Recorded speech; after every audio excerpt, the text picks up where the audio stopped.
Hey everyone, welcome to our podcast. I'm Carmen Lilly, host of IR in Focus, and this episode will discuss investor engagement and communication strategies with a nice little sprinkle of how to empower your decision making when it comes to engaging investors. My colleague Mark Grant joins me today. Hey Mark.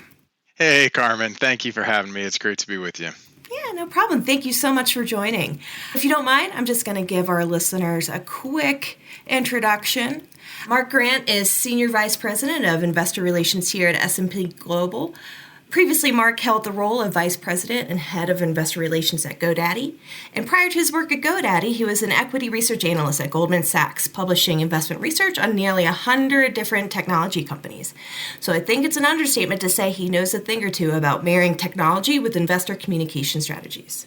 Now, with that being said, Mark, we know that one of the key challenges facing IR professionals is the need to effectively communicate complex financial information to a wide range of audiences.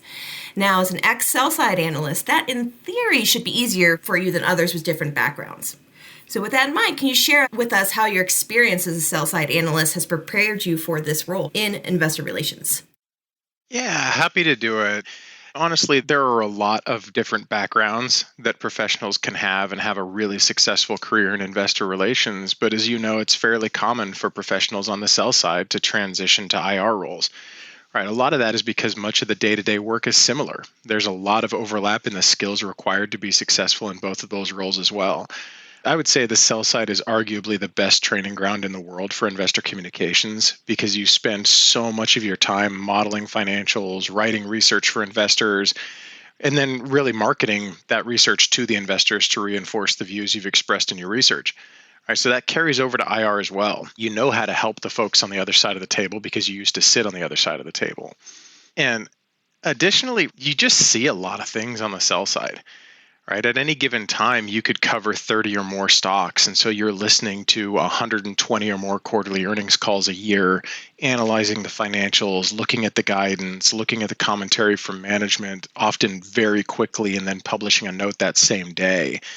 And once the note's out, you're immediately talking to investors, and the company management team's not on the call, right, for those conversations. So you get to hear the unfiltered reaction from investors to a lot of different events, right? How do they react to a beat and raise? How do they react to a miss and a guide down or a beat with a soft outlook?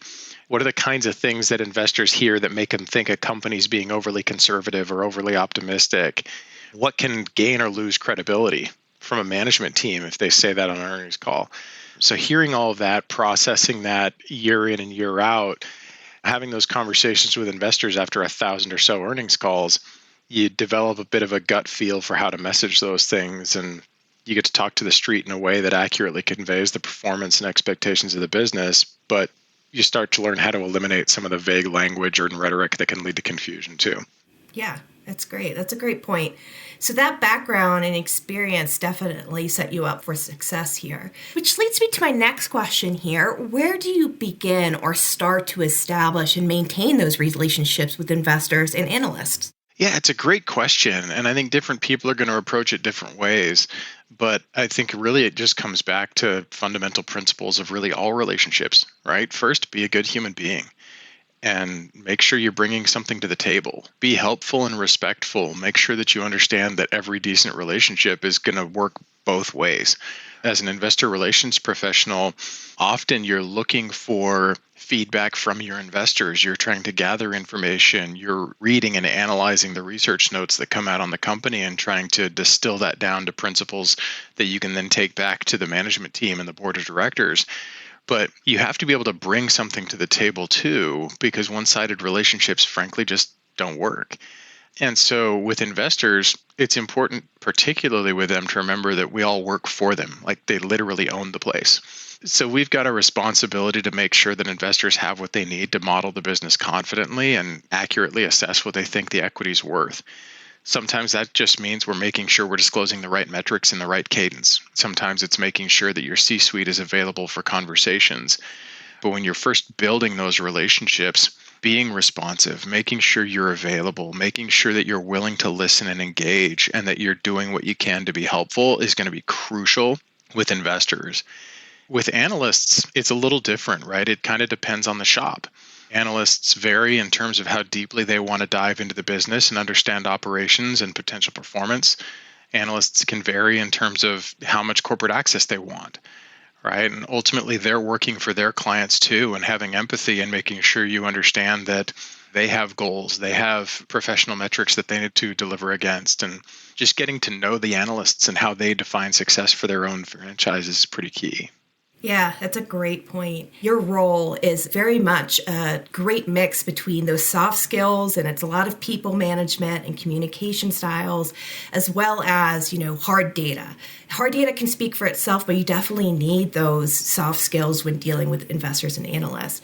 But focusing in on just the data factor here. So how does data come into play when you think about your investor communication strategies? Yeah, it's absolutely crucial. And I think you're right. There is a mix. You have to be an effective communicator, but you have to understand the finance. You have to understand the accounting. You need to be able to explain to investors in terms that they understand as well how the business is performing. You need to help them model the business, right? When you've got a new sell side analyst that's launching coverage of the company for the first time and building a model for the first time, if you don't know how to do that, it's going to be difficult to help that analyst and help them get up to speed, get up the curve, and get their model out the door. So having those hard skills is important. But when you look at just the data, I always say a number trumps an adjective any day. So if you're trying to communicate something to investors, if you can do that with numbers, it's almost always going to be more effective. And that's particularly true for investor outreach and engagement. For a company like S&P Global, the demand for engagement is so high that it's often all we can do just to keep up with inbounds. And it's easy to let that overwhelm you if you're not careful. So we use a lot of data, even within the IR department. So we use tools like BD Corporate to track our investor interactions, make sure that we're regularly checking in with key stakeholders. We kind of assign scores to the various interactions that we have with investors to make sure that we're being as helpful as we can. And if we have an interaction that doesn't necessarily meet our expectations, we want to make sure we follow up with that investor, get them what they need, right, in order for us to define those interactions as successful. I'm very fortunate in my seat here at S&P Global that we have a CEO and a CFO who both understand and embrace the importance of regular communication with investors. So we track and plan many months in advance which conferences we're going to attend, which investors we want to target for those meetings, what cities and countries we need to visit. So tracking those interactions in a platform that's reliable, like BD Corporate, and routinely reviewing that data is key to making sure that we've got the right frequency and level of engagement. But we also need to make sure we're talking to the right people, right? And so we leverage another tool, Buy-Side IQ. That's one of the tools that my team uses regularly to identify key investors with whom we want to develop relationships. We look at objective measures of suitability and quantitative scores to identify potential investors based on their investment strategy, their size, their average holding period, a number of other metrics, and make sure that we're a bit more surgical in our approach than, frankly, we even could have been back when I started my career. And data plays a big part of that. I love the idea of just creating more data from data, right? So you have like your outreach, but you were talking a little bit about like assigning scores to them. Again, creating data out of data just to help you make these decisions. I love it. And that's why, it's just a little plug for S&P. That's why I work at a data company. It's great. I love it. So just honing in on that aspect of it and kind of thinking about, this new world as post-COVID-19 with all of this new technology that emerged and data sources, again, talking about creating data from data. What sort of aspects of your IR strategy has evolved given prevalence of new technology and, again, additional data sources? Yeah, I think this goes back to the importance of having good data as well, right? It's not just about the quantity of data, but the quality of data, because there is a lot of data out there that, frankly, it just isn't going to be helpful. And being able to look at the kinds of metrics that are going to matter when you're assessing the suitability of a potential investor, or when you're trying to figure out how many times should I be meeting with this shareholder or that shareholder? What are the types of venues that we could be using, right? How frequently do we need to be on the road with our executive team? There's all sorts of benchmark data that's out there and available. Some of it's incredibly helpful. Some of it isn't, right? Because you're going to get classifications and companies that are going to get lumped into your industry and say, this is part of your benchmark. Your peers are doing X, Y, and Z, when frankly, we've got zero overlap with some of those companies. So making sure that you scrub data is really important, that you understand the source for the data before you start using it to make your decisions. But I think that's where having the right platform really comes into play. And this is, to your earlier point, right? This is a shameless plug for some of our own products. But when I first got to S&P Global, it was prior to our merger with IHS Markit. And I was actually really disappointed that I wasn't going to have access to BD Corporate and Buy-Side IQ, because those were IHS Markit products. S&P Global didn't use them historically, but I had come to rely on them almost exclusively in my prior role at GoDaddy as the head of IR there. But once the merger closed, I got all those tools back. And so having platforms that I knew and trusted, I knew the data was good in those platforms. It had already been vetted. I knew that there was reliable source data, reliable metadata. I could leverage the tools to assign scores where I needed to, take notes where I needed to, set goals, put in plans directly there in the platforms. Right? Having a platform that you know and trust can take an awful lot of grunt work out of your day. Yeah, exactly. I can totally see how that would be beneficial. And I'm glad that, this merger has worked out very well for you. Okay, so you've got the right tools, but let's just think a little bit further ahead here. How do you kind of keep a pulse on that? New tools, new data sources, or any sort of technological trends or changes that investor relations professionals should be aware of? Yeah, this one's a little bit easier for me just because I'm a technologist at heart. And, I spent my whole career on the sell side covering technology companies and writing research on things like machine learning and artificial intelligence and blockchain and specialized services and software. So that doesn't feel like work for me to keep up with that stuff because it's interesting, right? Like I read that the way some people might read People magazine. It's just interesting for me. But I think it's really important that people balance their education on technology and platforms with staying up to date on regulatory reform, risk and compliance policies, and all those things as well, because you've got a number of things going on in the world right now. We look at the different channels of communication and the potential risk for Reg FD and compliance rules from the SEC and other regulatory bodies, where you might have a phenomenal platform for communication, but it doesn't meet the qualifications for a public disclosure. And so if you're using that to communicate with investors, you can't disclose anything there and just assume that it becomes public knowledge the way you can with a press release, right? And we've seen regulatory changes with how Twitter is used to communicate with investors just in the last several years. So keeping up on the technology is certainly important. Keeping up on the regulatory aspect of it and how the rules and your risk thresholds relate to that technology is important too. One huge one this is a foregone conclusion at this point, but think about Zoom. We're all very, very familiar with Zoom now. 5 years ago, we were not. And 2022 was interesting because it really felt like that was the year of getting back in front of people in person, right? We saw a lot of investor conferences return to in-person for the first time last year. We saw even some of our own internal conferences here at S&P Global, like CERAWeek, return to in-person in 2022. And there's finding that balance of how much do you leverage traditional communication platforms like in-person meetings at conferences with the things that you can do so easily now with technology. And in this kind of a business environment with the economic circumstances of the world now and people looking at potential recessions this year, I think you're going to see a more balanced approach, and a lot of corporates and investors could start leaning back into virtual formats as a way of maintaining all of those touch points with investors, but doing it in a way that manages and optimizes their expenses too.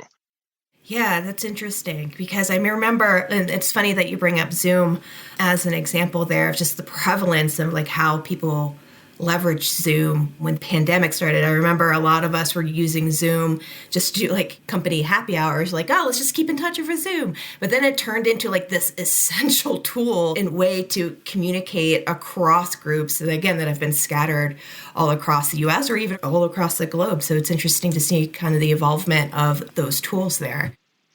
Yeah. And actually, even before we move on here, right? You think about Zoom, you think about the different technologies, but to your earlier point, Carmen, there's so much data that's out there now that frankly wasn't even just several years ago. And so even as IR professionals, investors, and analysts need to keep up with the technology that's out there, you need to be aware of what third-party data sources are out there, particularly for things like intra-quarter metrics. You need to know what your investors or your potential investors might be looking at to measure your performance outside of what you're telling them, right? You need to know what's out there, help investors understand what they can embrace, what might need some interpretation, and frankly, what data sets they can just disregard because the correlation is not high enough for it to be a good predictor.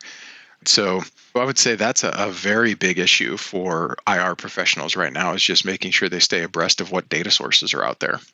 Exactly. Yeah, that's a great point. I mean, so how would you recommend folks to kind of wrap their arms around all these various kind of data sources that are popping up, or even just managing what is said on some of these other like social media platforms, like you mentioned, Twitter? Yeah, I think it's really, really important to just keep your ear to the ground and listen to people, right? There are a lot of smart people in the world. And if you just listen to them, frankly, you're just going to find out so much stuff. And as an IR professional, a lot of it's just going to come to your door anyway, because people are going to call you and they're going to say, Mark, I saw this data set that says XYZ about your company's performance. How much should I trust this, right? Or what do you know about this data set? So often people are going to bring it to you and say, this is something that people are talking about. What's your interpretation? And that gives you an opportunity to just say, well, look, I don't have an interpretation right now. It's the first time I've heard about it, but let me go and educate myself, right? And then come back to you. As far as different social media platforms or news platforms go, I think it's really, really important to collaborate internally. So I have great relationships with our internal communications folks and our legal department and our risk and compliance folks, and having those really close relationships and making sure that the information flow is vibrant, that if I hear something that might matter from a PR perspective, I can flag that to our communications teams or the relevant teams inside the organization and vice versa, and maintaining that dual benefit aspect to that relationship, because they're going to bring things to my door that I wasn't aware of as well. Right? Like I said, there's a lot of smart people in the world, and the more of them you know, and the more of them that you can get to trust you, the more likely you are to be successful in this seat. Yeah, yeah. I mean, unintentionally, we're kind of going full circle here, where we talked about the importance of establishing those relationships, right? You want folks coming to you and saying, hey, like you said, I've learned X, Y, and Z. What is your position on this? And you're like, well, thank you for coming to me with this information, because I had no idea that was out there. That's great that, again, like we're thinking about establishing those relationships and contacts, and it just makes your job easier. Absolutely. Yeah, that's absolutely correct. All right, we're running up against the clock here. So just to close out this podcast, I want a final word from our expert. So Mark, in one sentence, how will digital innovation influence investor engagement going forward? Great question. No one has a crystal ball, but I think if I'm looking at the future and I've got to figure out what's the one sentence, I would say it's going to elevate everything. And what I mean by that is it's going to elevate the potential for success, and it's going to elevate the potential for risk, right? New platforms for communication, like we talked about, new data sets that emerge, new tools and platforms that we can use to log interactions and measure the success of those interactions. Those can help you to operate more efficiently and more effectively as you communicate with your investors or analyze industry data that's out there. But it's going to be important for us to make sure we do that within the bounds of proper regulatory risk and compliance frameworks, right? Privacy frameworks, data control frameworks, right? So I would say the more innovation you see in every space, the more it's going to elevate everything. Perfect. Thank you so much, Mark. It was a pleasure having you on our very first podcast and having your insights. I hope our listeners gained actionable insights on the data technology.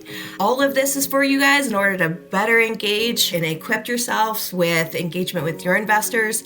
And please join us next month. This will be a monthly podcast. And next month, we're looking at turning our eye to emerging sustainability regulations and all that fun stuff when we talk about ESG. So until next time, we'll talk soon. Thank you. Thanks, Carmen.